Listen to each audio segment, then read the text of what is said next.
माहौल का मुतालिया हिस्सा 2 सबक नंबर 2 तारीख और ज़माने का तसव्वुर पार्ट 1। अस्सलामुअलैकुम प्यारे बच्चों, हमें इस सबक में इन 4 पॉइंट्स पर गौर करना है। ज़माने की तकसीम और ख़ते ज़मानी, ज़माना शुमारी और ज़माना शुमारी के तरीक़े, तारीख़ की तकसीम बलिहाज़ ज़माना, ज़माना शुमारी का साइंसी तरीक़ा और ज़माने का तयन। तो बच्चों, सबसे पहले हम देखेंगे ज़माने की तकसीम और ख़ते ज़मानी।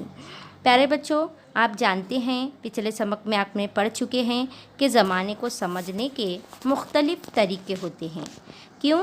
क्योंकि ज़माना एक मुकम्मल इकाई होता है, लेकिन हम अपनी सहूलत के लिए उसकी तकसीम कर देते हैं। ज़माने को समझ लेने का तरीक़ा इस बात पर मुनहसर होता है कि हम ज़माने की तकसीम किस मकसद से कर रहे हैं और कौन सा तरीक़ा इख्तियार करने वाले हैं। मिसाल के तौर पर आप देखेंगे, सूरज तुलू होता है तो हम क्या कहते हैं कि दिन निकल आया है, सुबह हो गई है, ऐसा हम सूरज तुलू होने पर कहते हैं।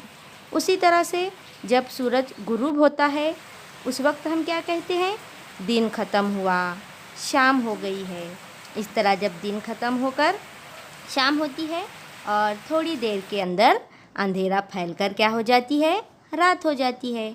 तो इन मिसालों का मतलब क्या हुआ कि हमने ज़माने की तकसीम किस में कर दी, दिन और रात इन 2 इकाइयों में की। अब देखिए, हमारी ज़मीन एक मुतय्यन रफ्तार से अपने महवर के गिर्द क्या करती है, घूमती है। अपने महवर पर घूमते हुए वो सूरज के गिर्द भी गर्दिश करती है। सूरज अपने आप से रोशन है, यह आप जानते हैं। सूरज की किरणों से हमें मुसलसिल रोशनी हासिल होती रहती है। इसके बावजूद हमें सिर्फ दिन में ही उजाला दिखाई देता है और रात को अंधेरा। ऐसा क्यों होता होगा? गौर करिए। तो देखिए, ऐसा इसलिए होता है कि ज़मीन क्या कर रही है, अपने महवर पर गर्दिश करती रहती है। तो सतह ज़मीन का जो हिस्सा जैसे जैसे सूरज के सामने आता जाता है उस हिस्से में उजाला हो जाता है, और जो हिस्सा सूरज के सामने से दूर हो जाता है वहाँ अंधेरा फैल जाता है। ज़मीन को अपने महवर पर एक गर्दिश पूरी करने के लिए, यानी एक चक्कर अपने ही महवर पर पूरा करने के लिए 24 घंटे दरकार होते हैं। तकरीबन 12 घंटे का दिन और 12 घंटे की रात, ऐसी मुद्दत होती है। इस तरह एक दिन और एक रात को मिलाकर बनने वाले ज़माने को वसी मानों में क्या कहेंगे, एक दिन कहेंगे। ऐसा एक दिन यानी एक रोज़ होता है। अब देखो बच्चों, पीर से इतवार, इस तरह 7 दिनों का एक हफ़्ता, आप जानते हैं। 2 हफ़्तों का 15 रोज़ा, 4 हफ़्तों यानी 2 15 रोज़ों का एक महीना और 12 महीनों का एक साल। इस तरीके से हम ज़माने की बितरतीब तकसीम करते हैं। एक के बाद एक साल गुज़रता जाता है। 100 बरस का ज़माना गुज़रने पर 1 सदी पूरी होती है। 10 सदियाँ गुज़रने पर 1000 साल पूरे होते हैं, जिसे अल्फ़ी यानी हज़ारा कहते हैं। ज़माने की ऐसी तकसीम को यकखती तकसीम कहते हैं। तो प्यारे बच्चों, इतना हिस्सा आप अच्छे से समझ लीजिए। अगला देखिए, ईसवी सना का ज़माना। यकखती तकसीम में एक के बाद एक आने वाले बरसों को नंबरवार तरतीब दिया जाता है। तारीख़ की किताबों में भी एक के बाद एक होने वाले वाक़यात की ज़ंजीर यकखती तरीके से ही ज़ाहिर की जाती है। इसके लिए आम तौर पर ईसवी सना का इस्तेमाल किया जाता है।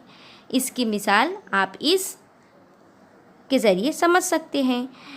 अगर हमें देखना हो कि हम पैदा होने के बाद आज तक का जो ज़माना है उसे हम यकखती तकसीम में ज़ाहिर किस तरह कर सकते हैं, यहाँ पर आप इस मिसाल के ज़रिए समझ लीजिए। जैसे कि आप समझिए सना 2000 में आपकी पैदाइश हुई, उसके बाद अब जब सना 2005 आया तो फिर आप फर्स्ट क्लास में गए, 2006 में आप सेकंड क्लास में गए, 2007 में आप थर्ड क्लास में गए, 2008 में आप फोर्थ क्लास में गए, 2009 में आप फिफ्थ क्लास में गए। इस तरह एक के बाद ये होने वाले वाक़यात यक जंजीर में, यानी जंजीर की यक खत्ती तरीके से इस तरह ज़ाहिर हम कर सकते हैं। अब देखिए, हम जो कैलेंडर इस्तेमाल करते हैं इसकी बुनियाद ईसवी सना पर होती है। देखिए, गौर कीजिए, ईसवी सना यानी कि आपको बताती हूँ, हज़रत ईसा की याद में ईसवी सना की इब्तिदा हुई। मतलब जब हज़रत ईसा अलैहिस्सलाम पैदा हुए उसी वक्त से ईसवी सना की शुरुआत हुई। उर्दू में लफ्ज़ ईसवी से हज़रत ईसा मुराद है। ईसवी का मतलब क्या? हज़रत ईसा। जिस साल से ईसवी सना की इब्तिदा हुई वो ईसवी सना का पहला साल, यानी जब स्टार्ट हुआ ईसवी सना वो क्या था? ईसवी सना का पहला साल। इस साल की इब्तिदा एक इस अदद के ज़रिए ज़ाहिर की जाती है। इसके बाद आने वाले हर साल को बितरतीब नंबर शुमार के मुताबिक लिखा जाता है। मसलन सना ईसवी 1, सना ईसवी 2, सना ईसवी 3, सना ईसवी 5, सना ईसवी 10, सना ईसवी 100 और सना ईसवी 1000 इस तरह लिखा जाता है। ईसवी सना के पहले 100 बरसों को पहली सदी का ज़माना, सना ईसवी 1 से 100 लिखा जाता है। ईसवी साल का पहला अल्फ़ी यानी 1000 साल को सना ईसवी 1 से 1000 इस तरह लिखा जाता है। ज़माना क़ब्ल मसीह, ईसवी सना की इब्तिदा होने से पहले का ज़माना क़ब्ल मसीह कहलाता है। इस ज़माने के बरसों को गिनते वक्त हर साल के एदाद उतरती तरतीब में लिखे जाते हैं। क़ब्ल मसीह सना की पहली सदी की इब्तिदा 100 क़ब्ल मसीह से होती है और सदी 1 क़ब्ल मसीह साल पर ख़त्म होती है। इसी तरह क़ब्ल मसीह ईसवी सना के पहले 1000 बरसों की इब्तिदा 1000 क़ब्ल मसीह में हुई और इसका इख्तिताम 1 क़ब्ल मसीह पर हुआ। इसलिए क़ब्ल मसीह के पहले 100 साल यानी इसकी पहली सदी का ज़माना 100 ता 1 क़ब्ल मसीह हुआ और क़ब्ल मसीह सना ईसवी के पहले 1000 बरसों का ज़माना 1000 से 1 क़ब्ल मसीह हुआ।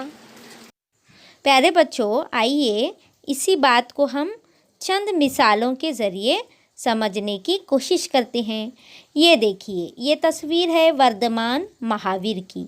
तो वर्धमान महावीर की ज़िंदगी का ज़माना क़ब्ल मसीह 599 से क़ब्ल मसीह 527 लिखा जाता है, यानी यहाँ पर एदाद उतरती तरतीब में है क्योंकि वर्धमान महावीर की पैदाइश का ज़माना है 599 क़ब्ल मसीह और उनका इंतकाल हुआ 527 क़ब्ल मसीह। उसी तरह से अब हम देखते हैं गौतम बुद्ध के बारे में। गौतम बुद्ध का ज़माना क़ब्ल मसीह 563 से क़ब्ल मसीह 483 लिखा जाता है, यानी गौतम बुद्ध क़ब्ल मसीह 563 में पैदा हुए और क़ब्ल मसीह 483 में इनका इंतकाल हुआ। तो प्यारे बच्चों, अगला पार्ट नेक्स्ट वीडियो में देखेंगे। Nuzhat Tanveer Ahmed Bagalkote, assistant teacher, Maharashtra Urdu high school Kadwai, ज़िला रत्नागिरी।